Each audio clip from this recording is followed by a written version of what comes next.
31 जनवरी 2023। आज की अहम खबर ये है कि आशाराम जो तथाकथित एक संत हमारे भारत देश में हुए हैं, उनको गांधीनगर की सेशन कोर्ट ने 2013 में एक महिला से दुष्कर्म के मामले में दोषी ठहराया है और उनको उम्र कैद की सज़ा सुनाई है। इस मामले में कोर्ट ने सोमवार को सुनवाई पूरी कर ली थी और फैसला सुरक्षित रख लिया था। इससे पहले कोर्ट ने अभियोजन पक्ष ने अपनी दलीलों में आरोपी आशाराम को उम्र कैद देने की मांग की थी।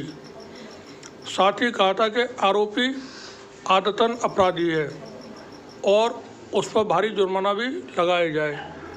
बता दें कि आशाराम फिलहाल जोधपुर जेल में बंद है, जहां वो नाबालिग लड़की के साथ दुष्कर्म के मामले में उम्र कैद की सज़ा काट रहा है। मामला ये 2013 का है। आशाराम ने साल 2001 से 2006 के बीच महिला शिक्षा के अहमदाबाद के मोटेरा स्थित आश्रम में रहने के दौरान कई बार दुष्कर्म किया था। इस मामले में सेशन कोर्ट ने आज आशाराम को उम्र कैद की सज़ा सुनाई है। बता दें कि भारत में अनेक तथाकथित फर्जी साधु सन्यासी आज के समय में, पिछले कुछ दौर में, जब से ये टेलीविज़न का दौर शुरू हुआ है, तब से सामने भी आते रहे, उजागर भी होते रहे और उस टेलीविज़न के ज़रिए इनके कारोबार में रातों रात और दिनों दिन बहुत ज़्यादा बढ़ोतरी होती रही है। आशाराम कोई अकेला व्यक्ति नहीं है। इसके अलावा स्वामी चिन्मयानंद, वो आजकल अमेरिका के करीब कोई एक टापू खरीदकर अपना देश बनाकर इंद्रलोक, वहाँ पर यहाँ से भारत छोड़कर चले गए और वहाँ रह रहे हैं। वो दुनिया में एकमात्र ऐसा देश है जिसको हम हिंदू राष्ट्र कह सकते हैं, जहाँ केवल स्वामी जी के ही अपने अनुयायी उनके साथ 1000 की संख्या में मौजूद हैं। आशाराम के अलावा जो पिछले 8-10 साल के अंदर जो बाबा लोग मीडिया के ज़रिए और दूसरे तरीक़ों से, दूसरी वजहों से जिनकी करतूतें सामने आई हैं, उनमें एक दाती महाराज हैं। दाती महाराज, उनके टेलीविज़न पर बहुत बड़े बड़े प्रोग्राम हुआ करते थे और प्राइम टाइम में उनका प्रोग्राम हुआ करता था जिसमें वो तंत्र मंत्र और तमाम चीज़ें बताया करते थे। दाती महाराज के ऊपर जब से आरोप लगे हैं, उनका कोई अता पता नहीं है, वो भूमिगत हैं। एक महाराज और हुआ करते थे, बाबा भीमानंद। वो गुफा वाले बाबा के नाम से बहुत फेमस हुए थे और बाद में फिर दिल्ली में उनके तमाम कारनामे और दूसरी जगहों पे उनका खुलासा हुआ और वो भी गिरफ्तार हुए और जेल पहुँचे। स्वामी त्रिवेंद्र, ये दिल्ली में एक अपना आश्रम चलाते थे। आजकल इनका पता नहीं है, ये फरार हैं पिछले काफ़ी लंबे वक्त से, कई सालों से। जहाँ तक जानकारी है वो फरार ही हैं अभी तक। तो इनके आश्रम, ये जो बाबा लोग आश्रम बना करके बैठे हुए हैं, इनके ऊपर चूँकि न तो कोई किसी तरह के कार्रवाई होती है, न जांच होती है, न वहाँ पहुँचने वाले लोग इनको किसी शक की नज़र से देखते हैं, बल्कि इनके ऊपर यकीन और आस्था की वजह से वो लोग इनकी तमाम बुराइयों को भी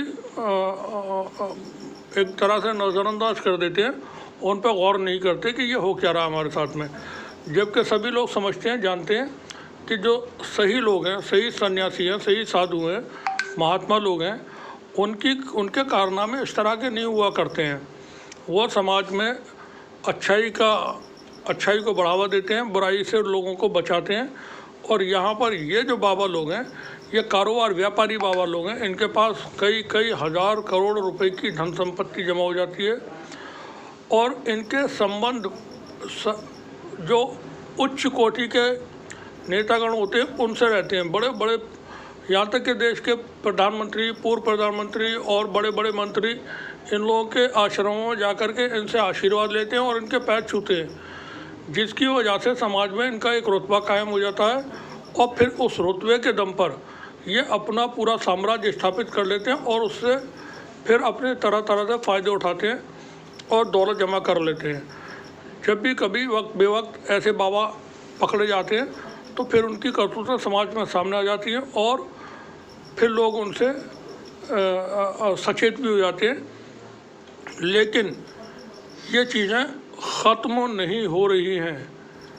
सवाल ये है कि ये इन चीज़ों पर लगाम नहीं लग रही है, क्योंकि भारत इतना बड़ा देश है, तरह तरह के लोग हैं, हर एक के अपने अपने ख्याल हैं, विचार हैं, अपनी आस्थाएं हैं।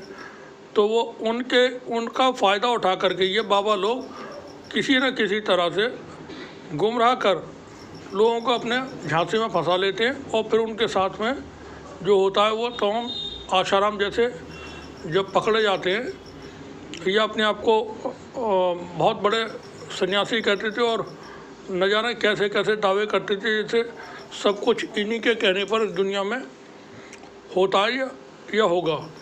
अब ये और इनका बेटा नारायण साईं 2013 से ही जेल में है।